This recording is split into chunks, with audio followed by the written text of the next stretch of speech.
بسم اللہ الرحمن الرحیم۔ سلام کا مصنوع طریقہ اور اس کے آداب۔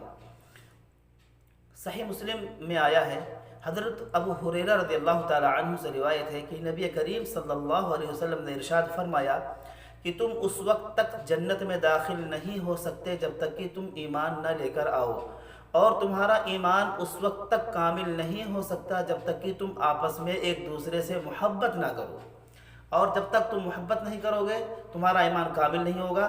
تو سن لو کہ میں تم کو محبت کا ایک طریقہ بتانے والا ہوں کہ آپس میں سلام کا رواج دو۔ آپس میں اگر ہم سلام کا رواج دیں گے تو انشاءاللہ اس سے بہت ہی زیادہ آپس میں محبت بڑھے گی۔ ہم کیا کرتے ہیں کہ ہم مصنون طریقہ سلام کا نہیں اپناتے ہیں، ہم صرف ان لوگوں کو سلام کرتے ہیں جن کو ہم پہچانتے ہیں، جن کو ہم نہیں پہچانتے ان کو ہم سلام نہیں کرتے۔ حالانکہ اللہ کے نبی نے فرمایا تقرأ السلام علی من عرفت ومن لم تعرف، سلام کو پیش کرو جس کو تم پہچانتے ہو اس کو بھی اور جس کو تم نہیں پہچانتے اس کو بھی۔ تو اس لیے مکمل سنت پر عمل کریں، اور جس کو پہچانتے ہیں اس کو بھی سلام کریں، اور جس کو نہیں پہچانتے اس کو بھی سلام ضرور کریں۔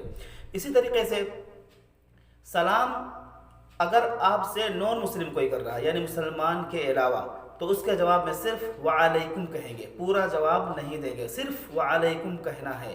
اسی طریقے سے حضرت عائشہ رضی اللہ تعالی عنہ سے روایت ہے کہ جب یہودی اللہ کے نبی کے دربار میں آتے تھے تو کہتے تھے السلام علیکم، یعنی اے محمد تمہاری ہلاکت ہو، تم پر موت آ جائے۔ تو اس لیے حضرت عائشہ بھی وہی جواب میں کہتے تھے، تو اسے اللہ کے نبی نے منع فرمایا، کہا سلام مت کیا کرو ان کو صرف وعلیکم کہہ دیا کرو، تو اس لیے وعلیکم ہی کہنا ہے۔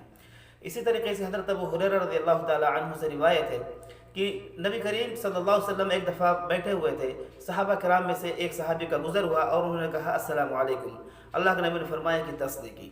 دوسرے صحابی آئے، انہوں نے کہا السلام علیکم ورحمۃ اللہ، آپ نے کہا 20 نے کی۔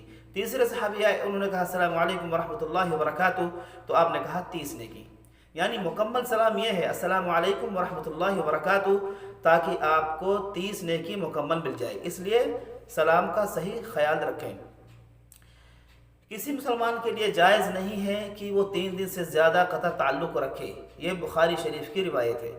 اور ایسا نہ ہو کہ ایک بھائی ادھر منہ پھیر لے ایک بھائی ادھر منہ پھیر لے، تم دونوں میں سے یعنی جو آپس میں ناراض ہیں ان دونوں میں سے بہتر وہ شخص ہے روئے زمین پر، بہتر وہ شخص ہے جو سلام سے پہل کرے، یعنی سلام کر کے اپنی بات کا افتتاح کرے اور گناہ سے بچ جائے۔ اس لیے اس کا بہت ہی زیادہ بڑا مرتبہ ہے، اس لیے قطع تعلقی سے بچنا چاہیے۔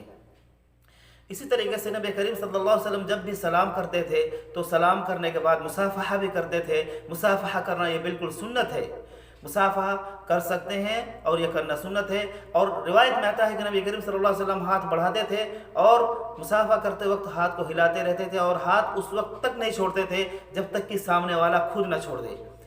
اس سے محبت میں اضافہ ہوتا ہے، تو اس لیے محبت میں اضافہ کرنے کے لیے سلام کا رواج دیں۔ سلام کے اور بہت سارے مسائل ہیں جن کو یہاں پر بیان کرنا مشکل ہے، اس لیے مزید اگر کسی کو کچھ معلوم کرنا ہے تو معلوم کر سکتا ہے۔ اللہ تعالیٰ سے دعا ہے کہ اللہ تعالیٰ ہمارے کہنے سننے کو قبول فرمائے، آمین۔ وما علینا الا البلاغ المبین۔